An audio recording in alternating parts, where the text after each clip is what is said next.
పుట్టపర్తిలోని పర్వతాల బాగా నిండిన ప్రదేశంలో ఇది ప్రశాంతి నిలయం, అతిమించి శాంతి నిలయం.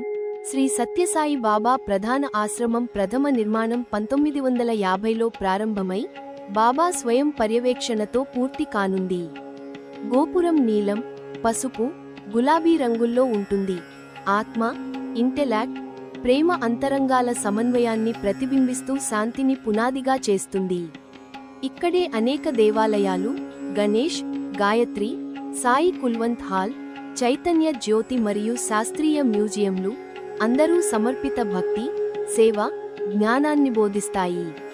ఈ ఆశ్రమంలో నిత్య భజన, దీపారాధన జరుగుతూ మకర సంక్రాంతి, అనంత విభూతి, ఆసోదయం వంటి ఉత్సవాలు లక్షలాది భక్తులందరినీ అకట్టుగా ఆకర్షిస్తాయి. ఇప్పటికే ఉన్న వీధి, సుప్రసిద్ధ ఆడిటరియం, ఆసుపత్రులు, వ్యవసాయ, విద్యా సంస్థలు మరియు రైల్వే స్టేషన్ ఈ స్థానాన్ని ఎంతో వినూత్నంగా చేస్తాయి.